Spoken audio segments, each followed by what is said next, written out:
Bonjour à tous, dernier épisode de Demain nous appartient. Notre actualité du jour portera sur Demain nous appartient. Spoiler, révélé. Nathan reçoit une très mauvaise nouvelle.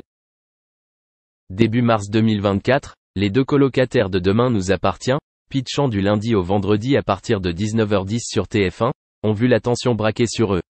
En effet, Nathan et son père Bruno figurent en bonne place dans leur propre série de chaînes de télévision. Bent Nathan, Ader Gabelet, n'est pas présent dans Demain nous appartient sur TF1. En effet, le jeune homme, souvent distrait et perdu dans les conversations avec ses interlocuteurs, a vécu plusieurs moments difficiles.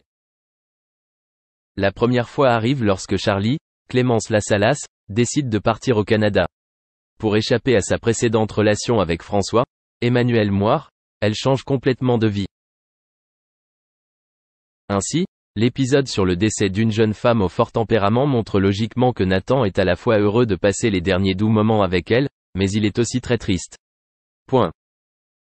La deuxième mauvaise nouvelle est le licenciement de Bar, Hector Langevin, de Camille, qui a multiplié les bourdes. Nathan a donc perdu le collègue qu'il aimait. Par ailleurs, l'étudiant n'a pas de nouvelles de Julie, Lou Noéry, la demi-sœur qu'il aime tant. Cependant, Nathan pourrait trouver des raisons d'être satisfait dans un avenir proche. En mars 2024, Bruno, avec qui Nathan s'est désormais réconcilié après certains conflits, fait une rencontre qui est prête à changer sa vie lorsqu'il se rend à l'hôpital pour lui déclarer sa flamme. Point. De plus, Nathan doit se lancer dans un voyage pour trouver une femme aux cheveux bleus. Qui est cette nouvelle femme prête à renverser les c'est-toi? À qui va-t-elle s'intéresser, Nathan ou Bruno? À noter que Kevin Levy, interprète de Bruno Paoletti, est actuellement en tournée avec son spectacle, Cocu, dans lequel il raconte son histoire personnelle et aborde divers sujets en mêlant dessin, théâtre, danse, musique et improvisation. Merci d'avoir regardé et à la prochaine vidéo. N'oubliez pas de vous abonner à notre chaîne. En attendant, dites-nous ce que vous en pensez dans la section commentaires ci-dessous. C'est ça.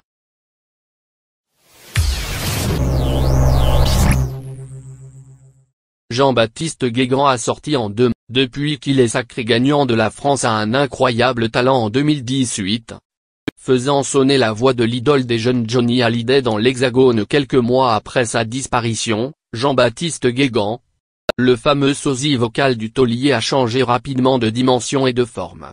Sa vie sentimentale, aussi, a beaucoup changé puisqu'il s'est séparé de son épouse et a retrouvé l'amour dans les bras d'une autre. Après un premier album où l'idole des jeunes lui collait encore à la peau, Jean-Baptiste Guégan a sorti en 2020 de nouvelles chansons pour faire entendre sa vraie voix et faire découvrir son propre univers.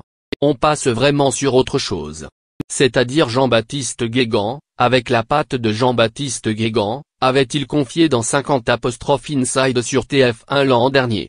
Jean-Baptiste Guégan a dû annuler plusieurs concerts à cause du coronavirus et des jauges imposées dans les salles. Il risque donc de présenter deux albums en même temps début 2022. Jean-Baptiste Guégan a révélé en mai dernier, sur son compte Instagram, travailler sur de nouvelles choses. Il pourrait s'agir d'une réédition de son deuxième album resté le même, ou tout simplement d'un troisième opus. Affaire à suivre. Le sosie vocal de Johnny Hallyday en avait impressionné plus d'un.